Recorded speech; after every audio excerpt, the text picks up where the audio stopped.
Oi, gente, tudo bom? Hoje eu tô aqui para tentar falar a respeito de um tema bem complexo, né? Que é um conceito do curso que diz respeito a relacionamentos, de amor especial, né? Então, assim, é um conceito bem específico, assim, do curso, mas eu acredito que todos os nossos relacionamentos deste mundo aqui estejam vinculados de alguma forma a esse conceito equivocado que a gente tem de relacionamento, de amor, né? E como isso funciona, né? Eu acho que todo mundo concorda comigo que todo mundo tem, em determinado grau, assim, em um nível mais profundo ou menos profundo, né?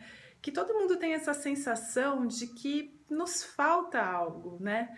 E todo mundo, assim, sempre, assim, chega um ponto da vida que fala assim, nossa, mas eu não sei, essa sensação de vazio, parece que a gente faz um monte de coisa e a sensação do vazio sempre volta, né? E aí, essa sensação de vazio, na verdade, é porque a gente se desligou, né?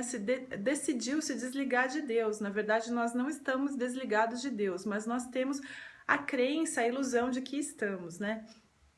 E aí, o que acontece? Por causa disso, a gente procura pessoas, né? Procura pessoas assim da nossa convivência para tentar sanar essa necessidade que a gente tem, essa falta que a gente tem, né? Então, assim, todo mundo busca uma pessoa que vá dar essa sensação de preenchimento, né? Então, o que acontece? A gente começa a se relacionar com as pessoas.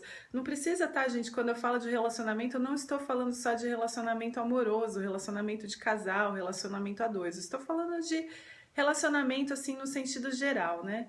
Então, a gente procura uma pessoa para se relacionar e a gente procura que essa pessoa sane, né? Que ela tape esse buraco que a gente sinta, que a gente sente dentro da gente, né?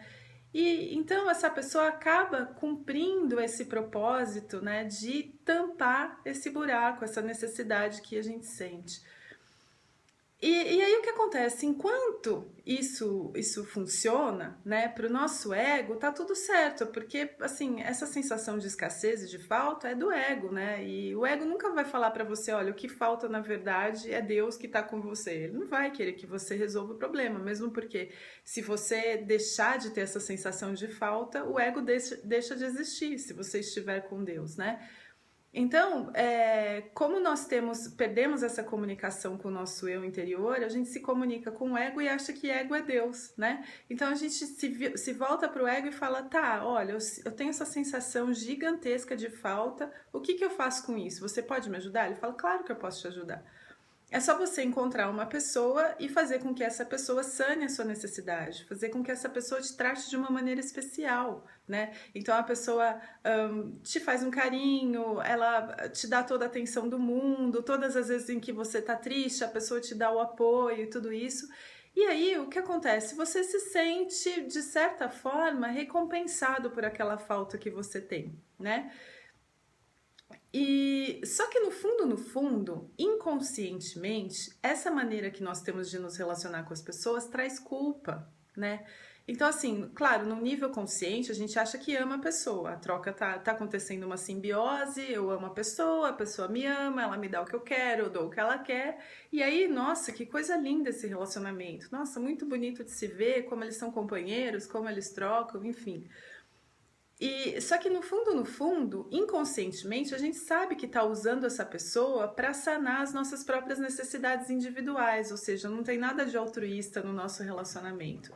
Então existe uma culpa inconsciente dentro da gente por conta da maneira como nós nos relacionamos com a pessoa, ou seja, o nosso amor está condicionado ao que ela pode nos proporcionar.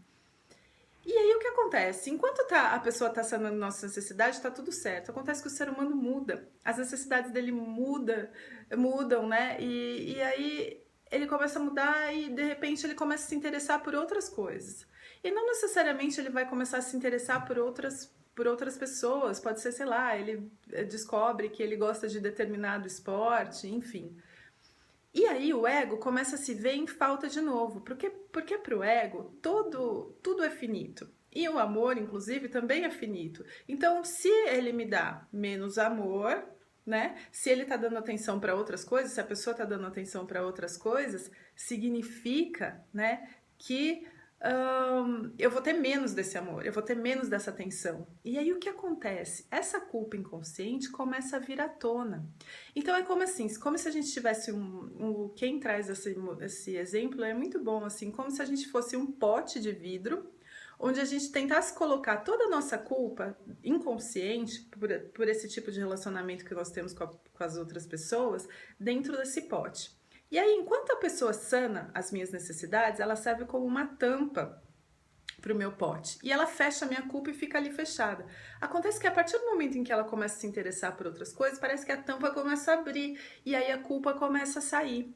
E aí é nesse momento que o ego se vê e fala assim, não, eu tenho que fazer alguma coisa, a pessoa tem que voltar a sanar as minhas necessidades.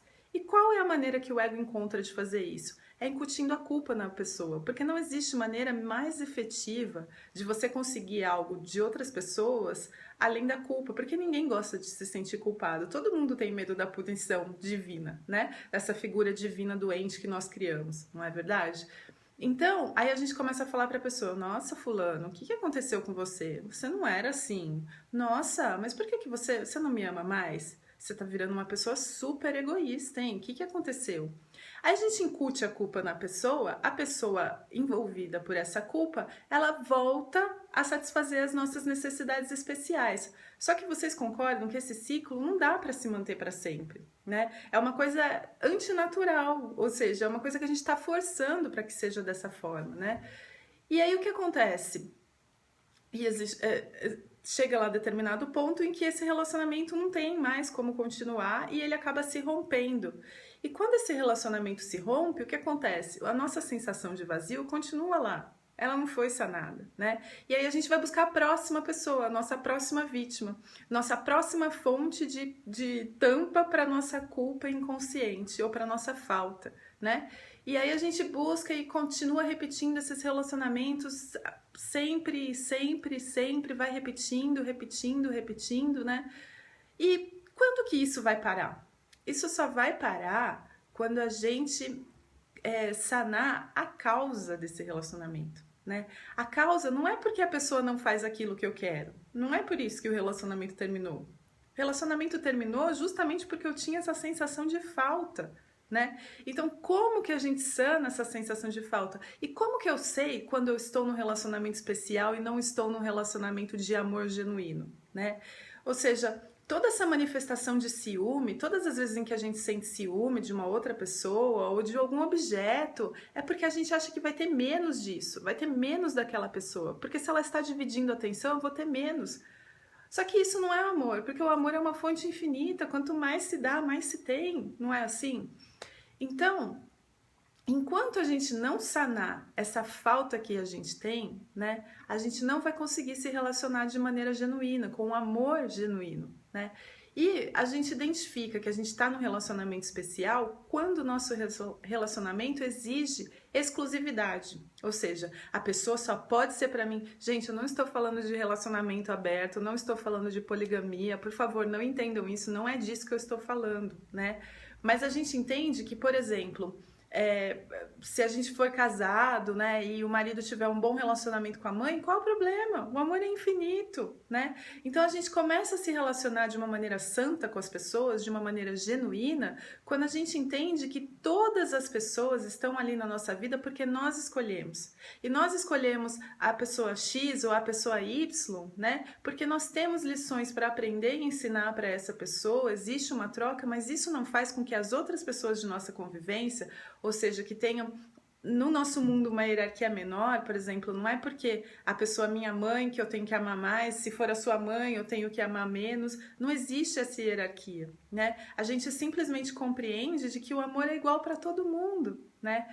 Então, assim, eu só queria trazer essa reflexão com relação ao relacionamento, porque trazer essa culpa inconsciente para a consciência é muito difícil, né? Mas só para a gente começar, assim, a tentar identificar onde está havendo essa sensação de falta, né? Então, quando a gente se sente inseguro, quando a gente está com ciúme, nada mais é do que assim, se alguma coisa não acontecer aqui do lado de fora, essa sensação de culpa, de falta vai vir pro lado de fora. Então, a gente tem muito medo de olhar para o que está dentro da gente, né? E por conta desse sentimento de culpa, pela maneira como nós nos relacionamos, nós nos consideramos pessoas, assim, terríveis, pessoas horríveis. E essa não é a verdade, né? Então, assim, para tudo, eu acho que para toda cura de qualquer coisa, a primeira coisa é a gente curar o autoconceito, olhar para si com gentileza, né? Onde há gentileza, o ego não pode estar. Então, começar a curar mesmo o conceito que a gente tem da gente mesmo, para que a gente não precisa das outras pessoas para encobrir essa culpa. Não há culpa envolvida, né? Não há essa maldade. A gente não precisa se relacionar dessa forma. Então, essa é a reflexão que eu queria trazer hoje, gente. Muito obrigada pela atenção. Obrigada.